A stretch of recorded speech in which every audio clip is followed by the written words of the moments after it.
나는 하나님의 것입니다 라는 제목으로 오늘 말씀을 함께 살펴보도록 하겠습니다. 우리가 읽은 것과 같이 본문에는 예수님과 종교 지도자들 사이에 세 번의 논쟁을 기록하고 있습니다. 12절 말씀을 보면 종교 지도자들은 포도원 농부의 아들 비유를 듣고서 잠시 물러났지만 그것은 잠시뿐이었고 곧 예수님에 대한 공격이 시작되었습니다. 바리새인들과 헤롯 왕이 세금 문제를, 사두개인이 부활의 문제를, 서기관이 가장 큰 문제를 가지고 줄줄이 예수님께 나아옵니다. 그들의 목적은 오늘 13절에 기록된 것 같이 예수님의 말씀을 책잡으려는 것이었습니다. 이것은 사냥꾼이 어떤 먹잇감을 집요하게 추격하며 그 먹잇감이 빈틈을 보였을 때 한 번에 낚아채는 것을 의미합니다. 우리가 잘 알다시피 논쟁은 엄청난 에너지를 소모합니다. 상대방의 마음을 읽어야 되고요. 시시각각 변하는 상대의 그 공격에 능수능란하게 대응을 해야 됩니다. 오늘 예수님은 이 종교 지도자들, 끝도 없이 자신을 공격하는 이 종교 지도자들과의 논쟁에서 지혜롭게 승리하십니다. 본 단락은 그 후에 감히 묻는 자가 없더라라고 끝맺고 있습니다. 예수님이 이 논쟁에서 그분이 가진 지혜와 신적인 권위로 완전히 승리하셨다라는 것이죠. 그 논쟁, 치열한 논쟁 속으로 우리가 함께 들어가 보기를 바랍니다. 본문 말씀은 오늘 이렇게 시작됩니다. 13절 말씀입니다. 그들이 예수님의 말씀을 책잡으려 하여 바리새인과 헤롯 왕 중에서 사람을 보내매. 제일 먼저 예수님께 나온 자들은 바리새인들과 헤롯 왕 사람들입니다. 그런데 여러분, 지금 여러분은 아주 놀라운 장면을 보고 계십니다. 이 그림은 여당과 야당이 사이좋게 나란히 서 있는 장면입니다. 그리고 동서가 통합된 모습을 우리에게 보여주고 있습니다. 그런데 이 조합은 무언가 어색하죠. 왜 그렇느냐? 우리가 잘 알다시피 바리새인들은 당시에 팔레스타인을 휩쓸고 있던 헬라 문화를 거부하던 자들입니다. 율법을 준수하며 로마 제국의 통치에 대해서 가장 저항했던, 반대했던 세력이 바로 바리새인입니다. 그리고 헤롯 왕은 무엇이냐? 이 로마의 통치를 지지하는 정치 집단이었습니다. 서로의 성향이 완전 정반대인 이들이 손을 잡은 것이었습니다. 왜 그렇겠습니까? 예수님을 제거하기 위한 것이었죠. 이들이 예수님에게 물었습니다. 가이사에게 세금을 바치는 것이 옳지 아니합니까? 라고 얘기합니다.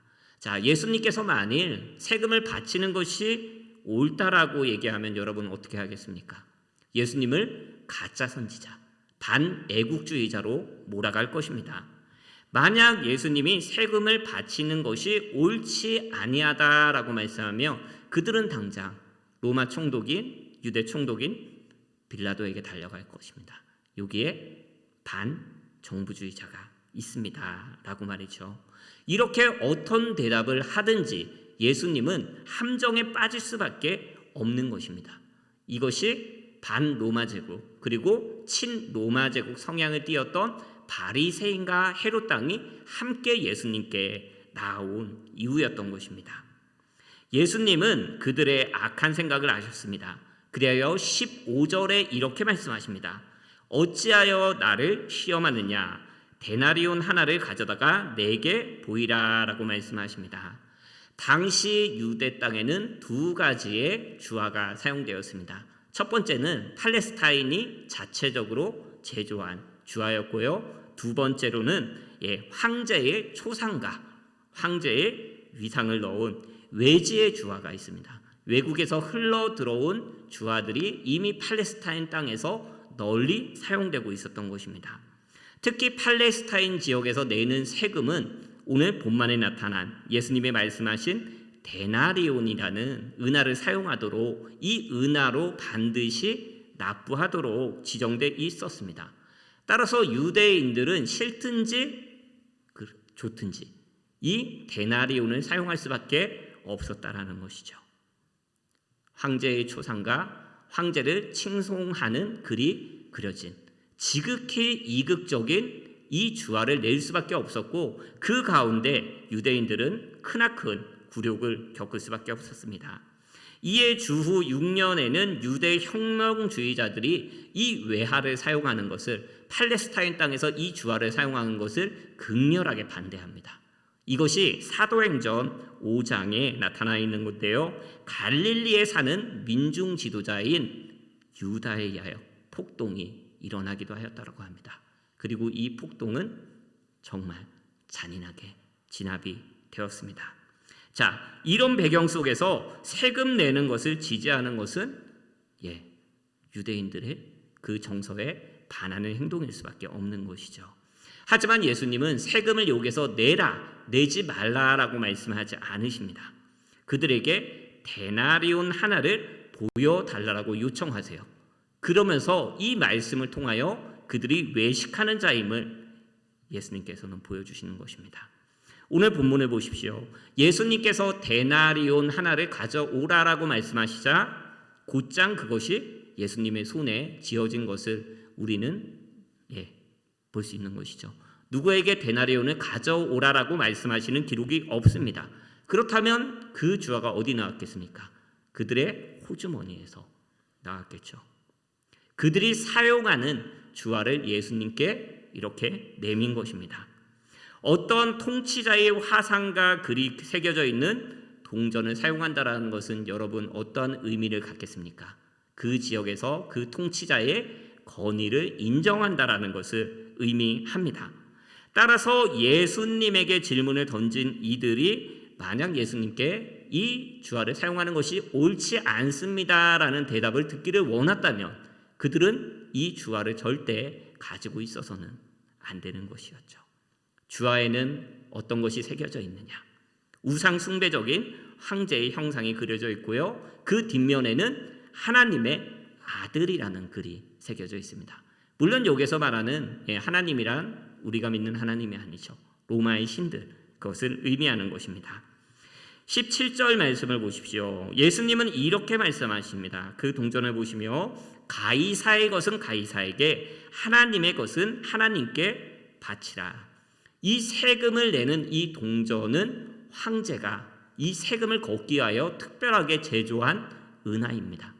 그렇기 때문에 이 주화는 마땅히 그것을 만든 그 목적을 가지고 있는 가이사, 로마 황제에게 당연히 돌려주라는 것입니다. 그리고 하나님의 것은 누구에게요? 하나님에게 돌려주라는 것이 예수님의 대답이었습니다. 얼마나 지혜로운 대답입니까? 만약 바쳐라, 바치지 말라라고 말씀하셨으면 헤롯 당이나 바리새인이나 분명히 이것을 문제 삼았을 것입니다. 하지만 예수님은 하나님의 뜻을 거역하지도 아니하고 그 목적에 걸맞는 대답을 하시는 것이죠. 가이사의 것은 가이사에게, 하나님의 것은 하나님께 바쳐라. 어떤 사람들은 이 예수님의 대답을 바리새인들과 헤롯의 그 함정에 빠지지 않기 위하여 예수님이 고안해놓은 어떤 수사학적인 답변 정도로만 이해하고 있습니다. 하지만 그렇지 않습니다. 이 예수님의 대답은 당시 로마 제국에 대한 예수님의 그 입장을 보여주고 있는 어떻게 보면 유일한 대답이기도 하기 때문에 우리는 세심하게 살펴보아야 됩니다. 이 답변은 하나님의 통치를 떠난 어떤 독립된 영역이 세속 국가 가운데 있다. 그 당시는 로마 제국이 되겠죠. 이것을 의미하는 것이 아닙니다.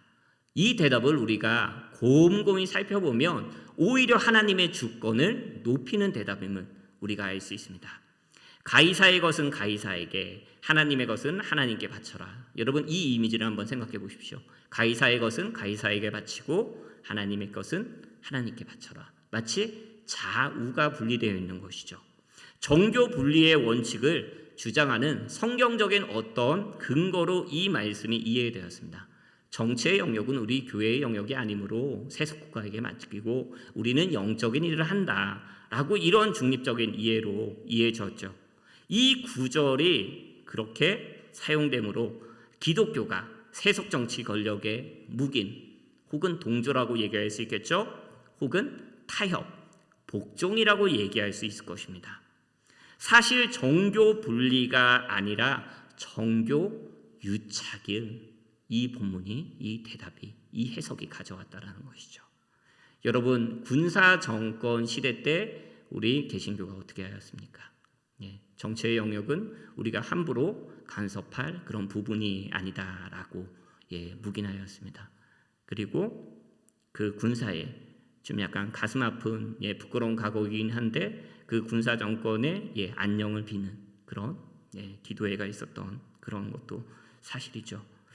자, 교회가 정치의 전 영역을 세속적 권위인 가이사에게로만 돌리고 교회의 역할은 영적인 역할을 하는 것이다.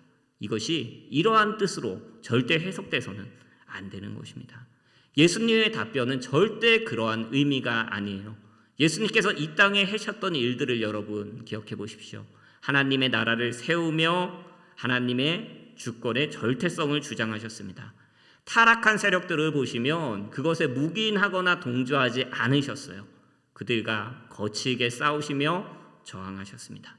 제자들에게도 말씀하셨죠. 너희가 복음을 전할 때 마땅히 핍박이 당할 것인데 그것에 너희가 순응하지 말아라. 적극적으로 맞서 싸우라 라고 말씀하셨습니다. 하나님은 모든 것의 주인이십니다. 하지만 또한 우리가 알아야 될 것은 하나님은 이 세상의 제도를 부정하지 않으신다라는 것입니다. 이것은 이러한 의미로 여러분 이해할 수 있습니다. 교회를 하나님께서 세우셨듯이 하나님은 국가도 세우신 것입니다. 하나님의 국가와 교회는 결코 대립관계에 있는 것이 아니죠. 우리가 신약 성경으로 보면 바울도 베드로도 이러한 관점에서 권면하는 것을 우리가 볼 수 있습니다. 너무나도 유명한 말씀, 여러분도 잘 아는 말씀입니다. 로마서 13장 1절 말씀을 한번 보실까요? 사람은 각 사람은 위에 있는 권세들에게 복종하라. 권세는 하나님으로부터 나지 않음이 없으니 모든 권세는 다 하나님께서 정하신 바라. 여러분, 하나님은 우리가 속한 그 나라, 그 공동체에서 규칙과 의무를 잘 지키시기를 원합니다. 우리는 국법에 충실하고 국민으로서의 의무를 성실하게 이행해야 하는 것이죠. 국가에 대해서 최대한 협조를 해야 됩니다. 왜 그렇습니까? 국가가 만약 어려움을 당한다고 생각을 해보십시오. 그렇다면 그 범주에 있는 교회도 어려움을 당하기 때문입니다. 하나님 나라의 도성을 쓴 어거스틴도 이러한 관점에서 로마 제국의 평안을 위하여 기도하라라고 얘기하였습니다. 나라가 하는 그 일들, 악을 억제하고 범죄자들을 처벌하며 사회 질서를 유지하도록 그 국가의 역할을 하나님께서 하도록 세우셨다라는 것입니다. 따라서 그 법을, 국가의 권위를 우리는 존중하고 인정해야 하는 것이죠. 그런데 세속 정부도 하나님의 주권 아래에 있는 하나님의 것이라는 것을 우리는 또한 이해해야 됩니다. 우리가 하나님의 뜻을 거스르지 않는 선에서 나라에 협조한다면 그것은 하나님 나라의 그 하나님의 뜻에 반하는 것이 절대 안 하는 것입니다. 자, 그렇다면 여기서 한 가지 생각해 봅니다. 만일 국가가 자기 마음대로 행하며 하나님의 뜻을 거스를 때 성도들은 과연 어떻게 해야 될까요? 여러분, 우리는 국가를 위해 기도해야 됩니다. 그들의 잘못을 지적하고 바른 길을 제시할 수 있어야 합니다. 어떤 핍박을 당하더라도 어떤 부당한 일을 당하더라도 다니엘과 세 친구들처럼 우리는 인간이 아닌 세속적인 권력이 아닌 하나님께 복종해야 된다는 것이죠. 우리는 하나님의 백성 그리고 이 나라의 국민으로서의 두 가지 의무를 모두 다 가지고 있습니다. 하지만 이 두 권세가 충돌할 경우에는 우리는 마땅히 하나님에 대한 의무를 더 우선시해야 된다는 것이죠. 세상의 모든 것은 다 하나님의 것입니다.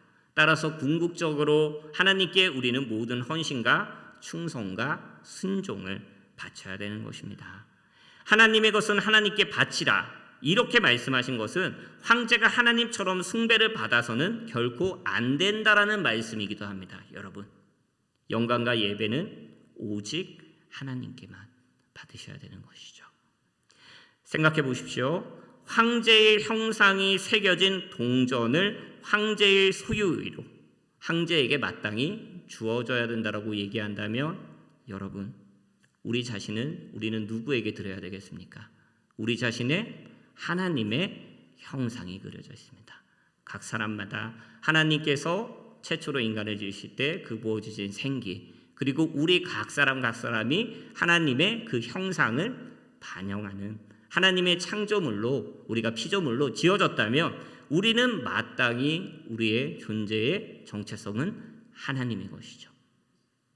로마 황제의 것은 로마 황제에게, 그리고 하나님의 소유는 우리는 하나님께 바쳐져야 된다는 것입니다. 여러분, 우리가 하나님 것이라는 것을 여러분은 일상생활 속에 어떻게 인정하고 어떻게 하나님께 돌려드리고 있습니까? 자, 두 번째 이야기를 우리가 살펴볼까요? 사두개인들이 부활 문제를 들고 나섭니다. 사두개인 여러분들 많이 들어보셨을 것입니다. 성경에서 바리새인들과 대조되던 인물이죠. 이들은 사독 제사장의 후예입니다. 제사장들의 그런 귀족 제사장이라고 여러분 생각하면 될 것이에요. 그런데 이들의 종교적이로보다는 정치적인 성향이 더 뚜렷합니다. 로마 총독과 결합하여 현세의 이익을 누리는 귀족 집단이라고 얘기하면 돼요. 이들이 어떻게 했느냐? 이들은 모세 오경만을 성경 정경으로 인정을 하였습니다. 그리고 천사들을 부인합니다. 죽음도 부인하고요. 죽음은 있고 부활도 부인하는 아주 자유주의적이고 세속적인 신앙을 가지고 있습니다. 이들이 여러분 예수님께 나와서 한 질문을 한번 보십시오. 첫째 형이 어떤 여자를 만나 결혼했는데 죽었습니다. 그러자 율법은 그렇게 그 가문을 잇기 위하여 동생이 그 형수를 취하도록, 이것을 형사치수 제도라고 하거든요. 이 제도를 통하여 둘째도 죽고 셋째도 죽고 넷째도 죽고 다섯째, 여섯째, 일곱째도 죽는, 정말 이런 일이 있었을까요, 여러분? 이런 일이 절대 불가능했을 것입니다. 마치 농담을 하듯이 부활 사상을 조롱하며 부활을 전하는 예수님을 조롱하기 위하여 이들은 악한 의도를 가지고 나왔다라는 것이죠. 그런데 예수님은 이렇게 말씀하시죠. 그들이 하나님의 말씀과 능력에 대해서 무지하다라고 말씀하십니다. 알지 못하다라는 얘기입니다. 그들이 인정하는 모세 이야기를 보십시오. 아브라함과 야곱 이야기, 하나님께서 모세에게 말씀하신 내용만 보더라도 천사도 있고요, 영적인 존재도 있습니다. 그리고 부활 성경에는, 구약 성경을 보면 부활 사상도 분명하게 드러납니다. 우리가 잘 알다시피 욥기에서도 그것이 드러나고요, 시편에서도 드러나고 이사야 말씀에서도 부활에 대해서 확실하게 얘기하고 있어요. 그런데 그들이 마치 이 유치한 질문을 자신들이 아주 탁월한 지성을 가진 그런 사람들인 것처럼 질문하고 있는 것입니다. 예수님의 답변을 한번 여러분 볼까요? 26절 말씀입니다. 너희가 모세의 책 중 가시나무 떨기에 관한 글에 하나님께서 모세에게 이르시되 나는 아브라함의 하나님이요 이삭의 하나님이요 야곱의 하나님이로다 하신 말씀을 읽어보지 못하느냐.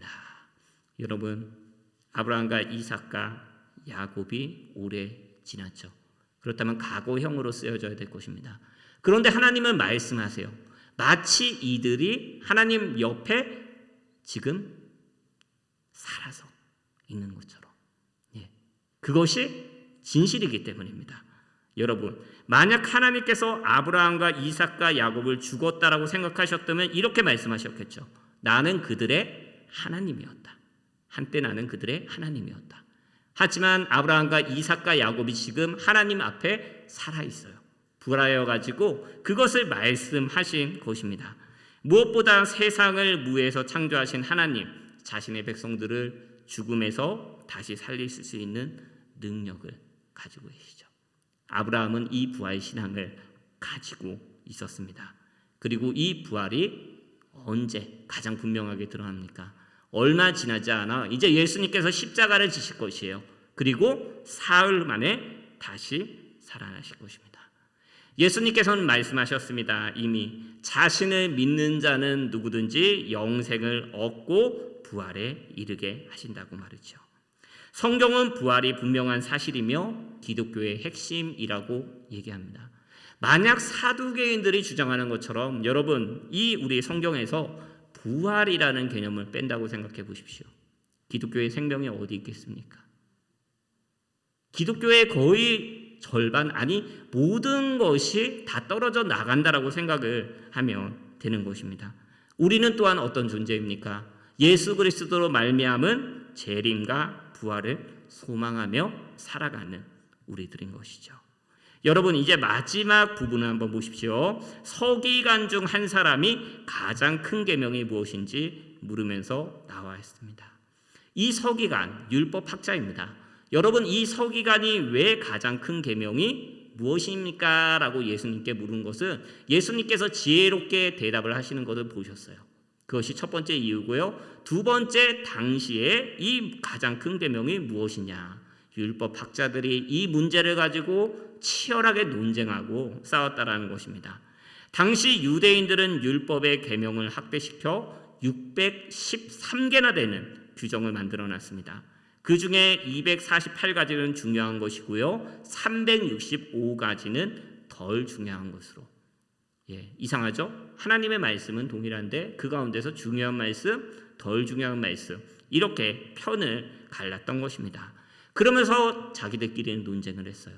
하나님이 주신 말씀 중에서 가장 큰 계명이 무엇일까? 우리가 잘 알고 있는 랍비 힐렐은 남이 내가 하기 원하지 않는 바를 남에게 행하지 말라라는 것이 이것이 가장 중요한 율법이라고 했습니다. 예수님은 이 서기관에 어떻게 대답하셨을까요? 예수님은 마음과 목숨과 뜻과 힘을 다해 하나님을 사랑하라는 말씀을 인용하시며 두 가지를 제시하십니다. 첫 번째는 하나님 사랑 그리고 이웃 사랑입니다. 첫째는 이것이니 이스라엘아 들으라. 주 곧 우리 하나님은 유일한 주시라. 내 마음을 다하고 목숨을 다하고 뜻을 다하고 힘을 다하여 주 너의 하나님을 사랑하라. 우리가 잘 알다시피 주 너의 하나님을 사랑하라. 이것은 십계명의 첫째 부분의 요약입니다. 그리고 우리가 왜 주님만을 사랑했냐? 하나님만이 온 세상의 유일한 주가 되시기 때문입니다. 따라서 이 유일한 주가 되는 우리를 전 인격을 다하여 전폭적으로 주님만을 사랑해야 된다는 것이죠. 어떤 것도 하나님보다 우선시 되어서는 안 됩니다. 하나님의 자리에 그것을 대신하여서도 안 됩니다. 여러분, 우리가 하나님을 사랑하되 가식이 아니라 진심으로 주님을 사랑해야 됩니다. 생명을 걸고 사랑해야 됩니다. 사정과 형편에 따라서가 아니라 어떠한 형편에서든지 우리는 주님을 사랑해야 되고요. 내 모든 물질과 재능과 능력을 다하여 하나님을 사랑합니다. 이것이 마음과 목숨과 힘과 뜻을 다하여 전 인격적으로 주님을 사랑하는 것이죠. 단순히 주님이 주시는 이 말씀은 우리가 문자적으로 지키는 수준에 그쳐서는 안 될 것입니다. 주님은 우리의 한쪽만 마음만을 바라시는 거 아니라 우리의 온 마음을 원하시기 때문이죠. 또 한번 볼까요? 둘째는 이것이니 내 이웃을 내 자신과 같이 사랑하라 하신 것이라. 이보다 더 큰 계명이 없느니라.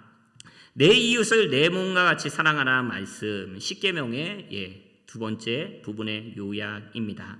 이 이웃 사랑은 어디에서 나오느냐? 하나님을 전 인격적으로 사랑하는 그 바탕 위에서 나옵니다. 그리고 주님은 이웃을 무엇처럼 사랑하고요? 내 몸을 사랑하는 것처럼 사랑하라고 말씀하세요. 이 말씀이 무엇을 의미합니까?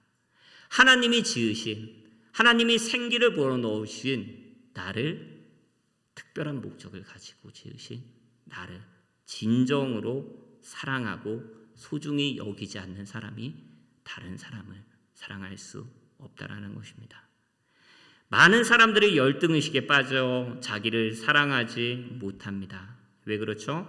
하나님이 자신을 독특하게 지으신 것을 무시하고 다른 사람과 자신을 비교하기 때문입니다. 나를 지으시고 돌보시는 하나님의 은혜에 감사하는 마음으로 내 자신을 먼저 사랑하시고요. 내 몸과 같이 이웃을 하라고 말씀하신 그 말씀대로 이웃을 사랑해야 됩니다. 주 너의 하나님을 사랑하고 또 이웃을 내 몸과 같이 사랑하라. 율법이 말하는 전부가, 율법이 말하는 모든 것이 이 한 문장으로 정리된다는 것입니다. 그런데 여러분, 이 시대 랍비들은 하나님에게 행하는 계명은 아주 크고 소중하며 사람에게 행하는 계명은 덜 소중하고 덜 중요하다라고 여겼습니다. 하지만 하나님은 어떻게 말씀하세요? 하나님을 사랑하라, 이웃을 사랑하라는 이 두 계명을 나란히 두십니다. 어떤 것을 위에 두시고 어떤 것을 낮게 두지 아니하세요. 이것은 무엇을 말합니까? 하나님의 사랑과 이웃 사랑은 분리된 계명이 아니라 하나의 계명인 것이죠. 하나님을 사랑하면 이웃을 사랑하지 않을 수 없습니다. 이웃을 사랑하지 않으면서 하나님을 사랑할 수 있습니까? 절대 그런 일은 없습니다. 하나님 사랑 없는 이웃 사랑은 인본주의에 지나지 않습니다. 반대로 이웃 사랑이 없는 하나님 사랑은 형식적인 경건에 불과합니다. 하나님에 대한 내 사랑, 여러분 그것을 무엇을 보면 알 수 있느냐? 내가 이웃을 사랑하느냐? 그리고 내가 생각하는 이웃의 개념이 무엇이냐에 대해서 우리는 잘 보여줄 것입니다. 우리가 잘 알고 있는 누가복음 10장 선한 사마리아인의 비유를 우리는 잘 알고 있습니다. 예수님은 이웃에 대해서 무엇이라고 정의하시죠? 나를 좋아하는 사람, 나에게 유익이 되는 사람, 나와 가까운 사람이 이웃이 아니라라고 말씀하십니다. 나와 전혀 상관이 없어도 내가 도움을 베풀 수 있고 사랑을 베풀 수 있는 사람, 나의 도움과 사랑이 절실하게 필요한 어려운 사람이 바로 나의 이웃이라고 말씀하시는 것이죠. 여러분, 아는 것을 실천하지 않으면 그 알면 헛된 지식입니다. 물론 하나님의 말씀을 아는 지식을 쌓는 것 중요하죠. 하지만 우리가 생각해 보아야 되죠. 우리가 이 아는 일에 너무나도 매달리다가 우리가 알과 우리의 삶이 너무나도 간격이 벌어진 것은 아닌지 말입니다. 우리의 사랑이 그저 지식에 머문다라면 그것은 아무 의미가 없습니다. 하나님께서 말씀하신 것처럼 나는 내 도움을 필요로 하는 자들을 내 몸을 아끼듯이 사랑할 수 있습니까? 여러분, 그런데 하나님을 사랑하고 이웃을 사랑하라는 이 계명을 온전히 이루신 분이 계십니다. 누구이십니까? 바로 예수 그리스도이시죠. 십자가에서 하나님에 대한 사랑과 이웃에 대한 그 사랑을 나타내심으로써 그 사랑을 온전히 나타내셨습니다. 그리고 마가복음이 누누이 강조하고 있는 이 제자는 예수 그리스도를 바라보며 예수 그리스도를 따라가는 삶입니다. 우리의 삶이 이러한 삶이 되기를 원합니다. 이제 마지막 부분을 한번 볼게요. 서기관은 이렇게 말합니다. 선생이여 올소이다. 하나님은 한 분이시여 그 외에 다른 이가 없다 하신 말씀이 참이이다. 또 마음을 다하고 지혜를 다하고 힘을 다하여 하나님을 사랑하는 것과 또 이웃을 자기 자신과 같이 사랑하는 것이 전체로 드리는 모든 번제물과 기타 제물보다 나으니라 라고 말하고 있습니다. 예수님의 말씀을 전적으로 옳다고 받아들이는 것이에요. 사랑의 실천이 제사 의식보다 낫다라는 것입니다. 여러분, 제사가 무엇을 의미합니까? 율법의 근본 정신인 사랑을 표시하는 외적 의식에 불과합니다. 그 근본 정신인 사랑이 지켜지지 않는다라면 껍데기에 불과합니다. 예수님은 이 서기관을 보시며 하나님 나라에서 멀지 않다라고 칭찬을 하셨어요. 그런데 우리가 오늘 마지막으로 살펴봐야 될 것은 바로 이것입니다. 이 사람은 분명 예수님의 가르침에 큰 깨달음을 얻었습니다. 이 사람이 이 마지막에 이런 얘기한 거, 올소이다 하나님은 한 분이시오 이렇게 얘기한 것은 분명 그의 마음속에 깊은 울림이 있었을 것입니다. 그런데 이 사람이 주님의 제자 중에 한 사람이 되었다라는 기록은 없습니다. 무엇을 얘기할까요, 여러분? 이 사람은 분명 하나님 나라에 그리 멀지 않은 곳에 있었습니다. 주님이 말씀하신 것처럼. 하지만 그럼에도 불구하고 하나님 나라 밖에서 죽는 사람들이 많습니다. 머리로만 주님의 말씀이 옳습니다라고 끝내는 것이 우리는 그래서는 안 된다라는 것이죠. 그 말씀을 마음에 받아들이고 믿어 주님을 따르는 제자로서 살아가는 저와 여러분이 되기를 기도합니다. 말씀을 정리합니다. 하나님의 것은 하나님께 바치라. 이것이 오늘 말씀의 핵심입니다. 그리고 이 논쟁의 마무리도 주 너의 하나님을 사랑하라 라는 말씀으로 마무리되는 것을 우리가 발견할 수 있습니다. 여러분, 우리가 가진 모든 것은 하나님의 것입니다. 하나님의 것으로 창조되었습니다. 나의 몸, 나의 시간, 나의 재능, 나의 물질 모두 다 하나님의 것입니다. 여러분은 이것을 마음으로 진심으로 고백하십니까? 그렇다면 그 마음이 우리의 삶 가운데 순종으로 표현되기를 바랍니다. 주님이 행하라는 것을 행하고 말하라고 하는 것을 말하며 어디든 주님께 가라고 하는 곳으로 걸어갈 수 있는 저와 여러분이 되기를 기도합니다. 우리 모두는 누군가의 삶을 바칩니다. 그리고 주님은 그 대상이 다른 무엇이 아닌 주님이기를 원합니다. 우리가 주님께 받은 사랑, 주님이 어떤 분인지 알게 되면 우리는 더는 다른 것에 삶을 바치는 어리석은 일을 하지 아니할 것입니다. 우리 자신을 하나님께 드리는 것, 하나님의 것을 마땅히 하나님께 내어드리는 것이 당연하기 때문에 그것을 희생이라고 말하지 않을 것입니다. 우리 자신을 드리는 것이 합당하죠. 그리고 그것이 우리의 예배가 될 것입니다. 하나님의 나라의 예배에 충실히 나옴으로써 하나님께서 우리를 창조하신 목적, 우리를 하나님을 예배하게 한 그 목적에 나는 합당한, 그 목적에 걸맞게 살아가는 사람이라는 것을 입증하여 주시고요. 기도, 내 힘이 아닌 하나님의 능력으로 살아가는 사람입니다. 그것을 기도의 자리에서 보여주시기 바랍니다. 또한 전도, 주님의 말씀, 나는 주님의 말씀을 듣고 구원받은 하나님의 종입니다. 이 복음을 다른 사람에게 전하는 자입니다. 이 삶 가운데 우리의 모두 다 우리 주님께서 우리에게 허락하신 그 모든 것을 마땅히 하나님의 것, 하나님께 돌려드리는 저와 여러분이 되기를 원합니다. 내 마음을 다하고 목숨을 다하고 뜻을 다하고 힘을 다하여 주 너의 하나님을 사랑하라. 이 말씀이 오늘 우리의 말씀이 되기를 기도합니다. 찬송